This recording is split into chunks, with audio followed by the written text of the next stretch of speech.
আসসালামু আলাইকুম সবাইকে। আশা করি সবাই ভালো আছো, সুস্থ আছো। সবার চাওয়ার কারণে ভাইয়া রাজশাহী বিশ্ববিদ্যালয়ের বি ইউনিট অর্থাৎ বাণিজ্য বিভাগের ম্যানেজমেন্ট, মার্কেটিং এবং ইংলিশ সাজেশনটা রেডি করতে পারছি। আসো আমরা একটু দেখার ট্রাই করি প্রথমে। ঠিক আছে? এই বি ইউনিটের সাজেশন ইংলিশ, ম্যানেজমেন্ট, মার্কেটিং। পরবর্তী পেজে যাই একটু কে বলছে। প্রথমে ইংলিশটা নিয়ে আমরা একটু কথা বলবো। ইংলিশে ৩টা ভাগে ভাগ করতে পারি আমরা। বইতে যে পড়ছো না টেক্সট বুকে এইচএসসি সেখানে প্যাসেজ থেকে আসতে পারে অথবা কম্প্রিহেনশন থেকে দিতে পারে। প্যাসেজ থেকে আসার সম্ভাবনাটা খুবই কম, কম্প্রিহেনশন থেকে দেওয়ার সম্ভাবনাটা খুবই খুবই বেশি, 5 নাম্বার থাকবে। ঠিক আছে? এটা আবার কি ভাইয়া, এটা রিসেন্ট কোনো ঘটনা নিয়ে একটা প্যাসেজের মতো দিবে, দিয়ে বলবে 5টা উত্তর করতে, 5টা এমসিকিউ উত্তর করতে। ঠিক আছে? তাহলে এটা একটা গেল। 2 নাম্বারে গ্রামার আর ভোকাব, দুইটা পার্টে আমরা ভাগ করতে পারি। ভোকাবুলারির ক্ষেত্রে সিনোনিম, অ্যান্টোনিম অথবা মিনিং, এই জিনিসটা খুবই গুরুত্বপূর্ণ। ঠিক আছে? আর অ্যাপ্রোপ্রিয়েট প্রিপোজিশন, এখান থেকে দুইটা আসার সম্ভাবনা তুখর। আর এখান থেকে একটা তো আসবেই, অ্যানালজি থেকে আসতেও পারে অথবা অন্যান্য topic, present idiom, one word substitution, এই টপিকগুলো থেকে আসতে পারে। কিন্তু এটা খুব গুরুত্বপূর্ণ। তোমরা যারা বাণিজ্য বিভাগ আছো তোমাদের জন্য অ্যানালজিটা খুব গুরুত্বপূর্ণ। ঠিক আছে? তারপর আসো গ্রামার পার্টে কি কি পড়বা। তুমি কি কি পড়ছো এতদিন, কি কি পড়ো নাই মিলাই নিয়ে একটু। Parts of speech, identification, noun, adjective, adverb, verb, এই জাতীয় টপিকগুলো থেকে আসে, এই 3টা থেকে আসে বেশিরভাগ। Sentence, simple, complex, compound, assertive, 5 প্রকারের সেন্টেন্স আছে না, ওই সেন্টেন্স গুলো। তারপরে voice change, narration, transformation of sentence, clause and phrase, খুবই গুরুত্বপূর্ণ। কারেকশন অথবা পিন পয়েন্ট এরর, দুইটার মধ্যে যে কোনো একটা। ঠিক আছে? রাইট ফর্ম অফ ভার্ব, এই রাইট ফর্ম অফ ভার্ব বলতে শুধু রাইট ফর্ম অফ ভার্ব না, সাবজান্টিভ অফ ভার্ব, প্রেজেন্ট সাবজান্টিভ যেটাকে বলা হয়, ওই জায়গা থেকে প্রশ্ন আসতে পারে, কারণ ওখানেও ভার্বের সঠিক প্রয়োগটা ব্যবহার করে। ইনভার্সন অফ ভার্ব, ওইখান থেকেও দিতে পারে। ঠিক আছে ভাইয়ারা আপনারা? তারপরে সাবজেক্ট ভার্ব এগ্রিমেন্ট, এটাও গুরুত্বপূর্ণ। সিকোয়েন্স অফ টেন্স, এটাও গুরুত্বপূর্ণ। এই 10টা আইটেম যদি তুমি পড়ে যাও তোমার গ্রামারের জন্য এনাফ। আর ভোকাবুলারি তো দেখাইলাম, কম্প্রিহেনশন দেখাইলাম। এবার আসো তোমার ম্যানেজমেন্ট সাজেশনে যাই আমরা। ম্যানেজমেন্টে কি বলছে আমরা একটু দেখার ট্রাই করি।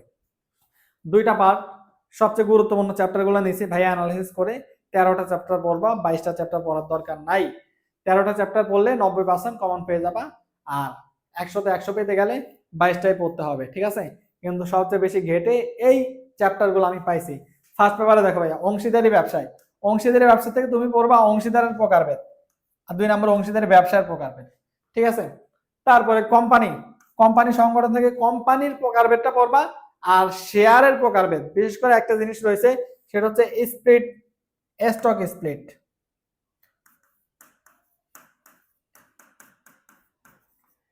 ঠিক আছে? এই জিনিসটা থেকে প্রশ্ন আসে। অগ্রাধিকার শেয়ার থেকে প্রশ্ন আসে, এই জিনিসগুলো পড়বা। ঠিক আছে ভাইয়ারা পুরো? তারপরে আসো ভাইয়া সমবায়, খেয়ে ফেলবা এই চ্যাপ্টারটা, এখান থেকে প্রশ্ন আসবে। তারপরে ব্যবসা পরিবেশ, এখান থেকেও আসবে। তারপরে শিল্পের প্রকারভেদ, ব্যবসায়ের মৌলিক ধারণা, প্রথম পত্রের প্রথম অধ্যায়, এখান থেকে শিল্প, বাণিজ্য, প্রত্যক্ষ সেবা, এই 3টা জিনিস আমরা পাই। এর মধ্যে শিল্পের প্রকারভেদ গুলো খুবই খুবই খুবই গুরুত্বপূর্ণ। প্রাথমিক শিল্প, মাধ্যমিক শিল্প, এর অন্তর্ভুক্ত যতগুলো শিল্প আছে সবগুলো গুরুত্বপূর্ণ। তারপরে পেটেন্ট, ট্রেডমার্ক, কপিরাইট, ব্যবসায়ের আইনগত দিক থেকে এই 3টা জিনিস খুবই গুরুত্বপূর্ণ। 3টা জিনিস খেয়ে ফেলতে হবে। এর সাথে একটা জিনিস অ্যাড করবা, রাষ্ট্রীয় ব্যবসা নামে একটা চ্যাপ্টার আছে, ওইটার থেকে ওয়াসা, ওয়াসা নামক একটা চ্যাপ্টার আছে, ওই অংশটুকু কভার করবা। তারপর আসো সেকেন্ড পেপারে ব্যবস্থাপনার ধারণা, এই ব্যবস্থাপনার ধারণা টুকটাক ধারণা নেবা। এর মধ্যে থেকে সবচেয়ে বেশি গুরুত্বপূর্ণ হচ্ছে জনকগুলো। ঠিক আছে? তাহলে জনকগুলো পড়তে হবে এখান থেকে। নীতি থেকে 14 নীতি ভাইয়ার ক্লাস করবা, খেয়ে ফেলবা 14টা নীতি। ঠিক আছে? পরিকল্পনার মধ্যে থেকে পরিকল্পনার প্রকারভেদটা গুরুত্বপূর্ণ। কি বলছি? প্রকারভেদটা গুরুত্বপূর্ণ। সংগঠন, প্রকারভেদ গুরুত্বপূর্ণ। কর্মী সংস্থান, এটা তেমন একটা আসতে দেখা যায় না, কিন্তু গুরুত্বপূর্ণ আছে, আসতেও পারে কিন্তু আসতে দেখা যায় না। নেতৃত্ব, নেতৃত্বের প্রকারভেদ, ইতিবাচক, নেতিবাচক, গণতান্ত্রিক, স্বৈরতান্ত্রিক, পিতৃসুলভ, মুক্ত বা লাগামহীন নেতৃত্ব, কর্মকেন্দ্রিক, কর্মী কেন্দ্রিক, 8 ধরনের নেতৃত্ব তোমাকে পড়তে হবে টোটাল। ঠিক আছে? আর প্রেষণা, প্রেষণা থেকে ভাইয়া ক্লাস যেগুলো পড়াই, যেই টাইপের পড়াই সেগুলো পেশনার মধ্যে থেকে অনেক জনকের নাম চলে আসতে পারে, মনে রাখিও। নিয়ন্ত্রণ, নিয়ন্ত্রণের কৌশল, নিয়ন্ত্রণের পদ্ধতি বা কৌশল সেম জিনিস। আরেকটা আছে নিয়ন্ত্রণের পদক্ষেপ, খুবই খুবই খুবই গুরুত্বপূর্ণ, সংজ্ঞা তো জানতেই হবে সবগুলো, ঠিক আছে। তাহলে ম্যানেজমেন্টের জন্য এইটুকু পড়লে তোমার রাজশাহীর প্রস্তুতি কাভার হয়ে যাবে। তারপরে আসো ভাইয়া, মার্কেটিং নতুন করে দিছে। মার্কেটিং কি পড়বো? মার্কেটিং ঢাকা বিশ্ববিদ্যালয় থেকে হুবহু কপি মারবে, ঠিক আছে। ঢাকা বিশ্ববিদ্যালয়ে কোন কোন টপিকগুলো বেশি আসতো? এই টপিকগুলো বেশি আসতো, ঠিক আছে। সেকেন্ড পেপার থেকে আসতো মূলত আগে। দেখো সেকেন্ড পেপার থেকে হইলে বিপণন পরিস্থিতি, কার্যাবলী, পরিবেশ, খুবই গুরুত্বপূর্ণ, এগুলো থেকে প্রশ্ন করবেই। তারপর বাজার ও বাজারের প্রকারভেদ, বাজার বিভক্তিকরণ, এই জিনিসগুলো থেকে প্রশ্ন আসে, আসবে মানে আসবে, কোনো নচ্চল নাই, ঠিক আছে। তারপরে বিপণন মিশ্রণ, বিপণন মিশ্রণের কেন্দ্রবিন্দু থেকে অবস্থান করে, বিপণন মিশ্রণের উপাদান কয়টি? 4টি। কোনটি বিভিন্ন মিশ্রণের উপাদান নয়? এভাবে প্রশ্নগুলো আসবে। কোনটি পণ্যের উপাদান, কোনটি মূল্যের উপাদান, ঠিক আছে, কোনটি স্থানের উপাদান আসবে। তারপরে বিপণন প্রসারের মধ্যে থেকে বিজ্ঞাপন আর বিক্রয় প্রসার, এই দুইটা সবচাইতে গুরুত্বপূর্ণ, এই দুইটা খেয়ে ফেলবে একদম, ঠিক আছে। তারপরে আসো 6 নম্বরে পণ্য ও পণ্যের মূল্য নির্ধারণ, এটা থেকে তো প্রশ্ন করা ফরজ। পণ্যের স্তর, পণ্যের জীবন চক্র, এগুলো গুরুত্বপূর্ণ, ঠিক আছে।